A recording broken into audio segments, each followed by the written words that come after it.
Hi guys, welcome to our YouTube channel where we discuss all the electric vehicle related news, information and events. I come here regularly and make videos on electric vehicles on regular basis. So before I begin with today's important electric vehicle news, just hit the subscribe button guys in case you want to stay updated about whatever is happening in electric vehicle ecosystem in India. So let us begin with today's big news that Tesla claims that it has installed 20,000 plus superchargers across USA, and that's a pretty good number. And Tesla aims to sell 20 million electric cars by 2030, and they already have 20,000 superchargers. Now obviously charging infrastructure is very important for electric vehicle adoption, and Tesla is very specific to be and remain a market leader in electric vehicles. So that's one thing which we saw, that they really started developing the electric charging infrastructure very early on, and now they're just they have crossed 20,000 points. And if I tell you about ChargePoint, the company which is recently going public, they have around 1 lakh plus charging points. So it's not so Tesla, even if it is not a charging point company, but still 20,000 charged by one single OEM is very big number. And about entering India, is still a speculation that when Tesla will enter India, based upon the tweets from Elon Musk. So we don't know when it will enter and how it will enter, because as I've already discussed, Tesla's cheapest model S3 costs around $30,000 there, and if you import it into India and plus a lot of taxes and duties, it will and GST, the model will come around $50,000.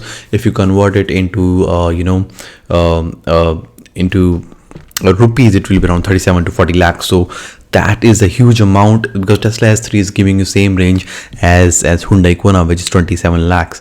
So why would anybody buy S3? So the CKD model, a completely knocked down model, may work, but a completely built unit importing a CBU may not work, guys. So apart from that, we know that in India the electric vehicle revolution is going to be led by two-wheelers and three-wheelers, and the report which came, joint report by CII and KPMG, which I had discussed in my last video, they have claimed by 2030 the 60 to 70% three-wheelers will be electric, and in case of two-wheelers it will be 25 to 35%. So I think it's a conservative number. I think it will be much higher than that, but that was a huge number. But in car segment, we saw that number was around 10 to 20%, especially in passenger car segment. So but still with multiple charging points across the world, obviously the EV adoption will increase, and definitely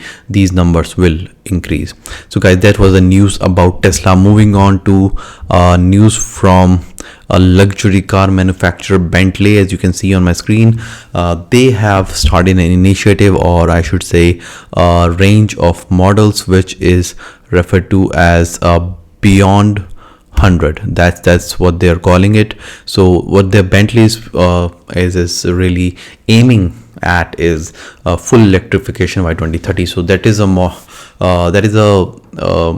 I can say, a trend which we are seeing in OEMs, car manufacturers, that they are really moving towards electrification, and they are moving towards electrifying their models as soon as possible, and Bentley is one of them, even if it is in luxury segment. So I'll tell you just about the plan that they are having. They are gonna ramp up the electrification, and they're gonna shift to hybrids and electric only, and then they will also phase away hybrid slowly and move to completely electric by 2030. So that is about Bentley, guys. And the models, there are different models, but it has not been completely disclosed which models will be released, but one of them is Bentayga Hybrid, and then there is Flying Spur, PHEV, and Porsche Panamera 4E Hybrid. So these are the models, and there was one concept car which was released in Expo, that is 100 GT concept car.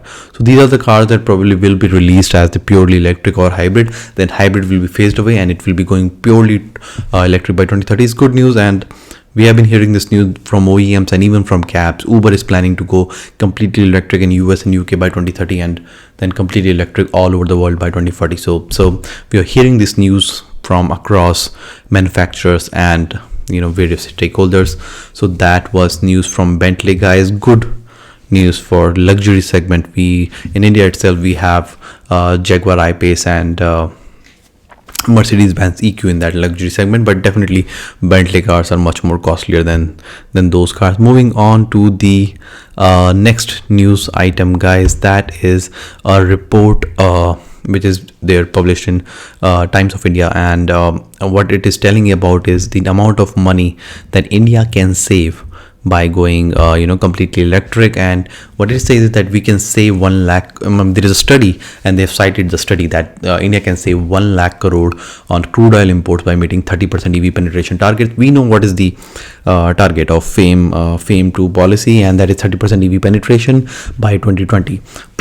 So if we meet the target, we will save a lot of money on crude oil imports, because see, we are using petrol and diesel in transportation, and most of which is imported from abroad. Definitely, if we go electric, if we electrify our transportation, definitely a lot of money will be saved, a lot of imports will be saved, which will help us in terms of what you call as in terms of trade balance. If there is a trade deficit, or it will really help our currency. So that is one thing. But this report also cites that there will be a lot of job creation in case we are going for electric vehicle, EV.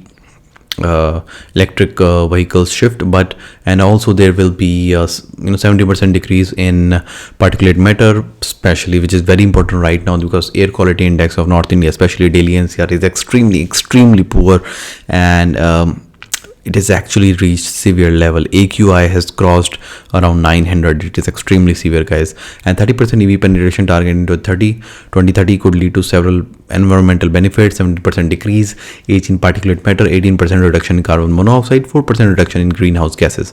So that is going to be a cumulative impact of electrification. There will be a lot of jobs, but then there will be some jobs which will be cut from the petrol and diesel industry, but then there will be jobs will be created by EV industry, like not just like in powertrain, charging infrastructure, and service providers, mechanics, and troubleshooting support providers. So those jobs will be created, which will be balanced out. But then government also might be losing tax on the petrol and diesel, which we are letting go. But I guess that is the cost we will have to pay to save the environment, guys. Moving on to the next news, guys, and that is about Fortum. So Fortum is a company from Finland, and they make charging networks, and they are partnering with another company. So the Indian division of Fortum is called Fortum Charge and Drive India Private Limited, and so the Indian division is raising money from another Finland company to expand the charging infrastructure in India. They claim that they already have 70 public charging points, close to 40 locations in India. That's a big number right now, and so what they're planning is they're taking money and trying to expand this business.